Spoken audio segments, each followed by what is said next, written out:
All right, this is part 2 of my Apocrypha recap. If you have not, go back and watch part 1. This is part 2. I read the Apocrypha from front to back, and these are some interesting things that I found. So Nimrod wore Adam and Eve's clothes.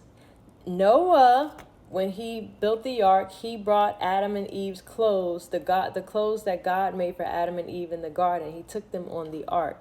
Now, he was supposed to pass them down to his son Shem.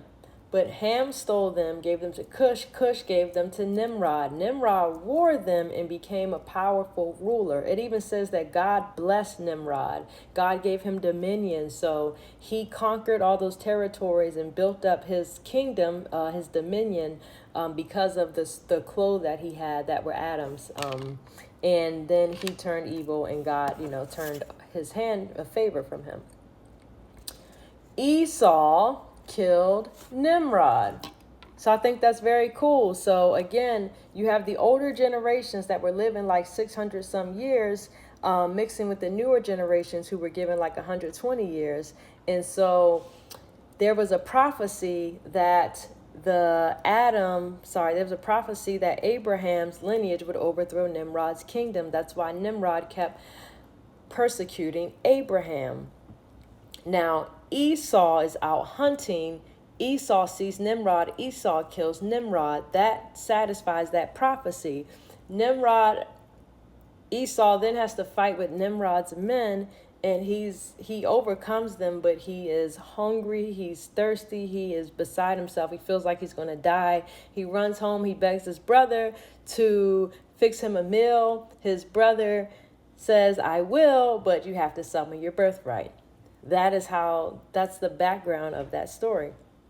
Now, Abraham mentored Rebekah into making sure that Jacob possessed the lineage, that carried on the lineage, because Jacob saw that Isaac loved Esau, and Esau was the firstborn.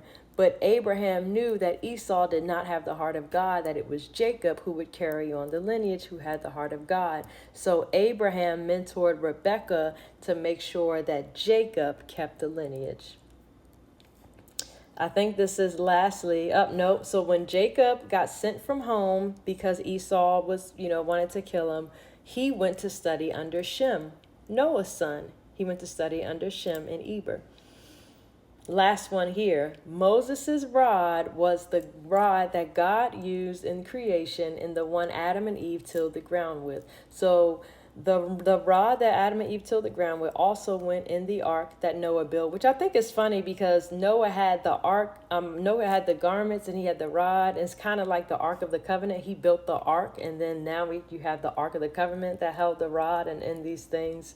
But Moses' rod, it went through, it came with the ark, and then it got past, Abraham, Isaac, Jacob. Jacob goes to Israel. They end up in Egypt. Egypt ends up in a war with the Midianites. So the rod somehow got lost from the Israel, and it went with the Midianites. So fast forward, Moses leaves Egypt. He ends up with Chittim, and then he leaves Chittim, and then he ends up at the well, and Zipporah meets him at the well. He ends up going back to Zipporah's home.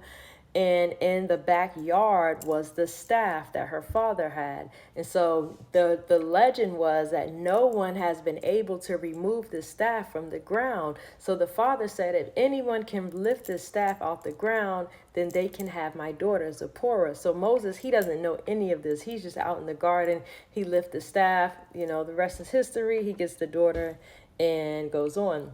Last point I think is interesting.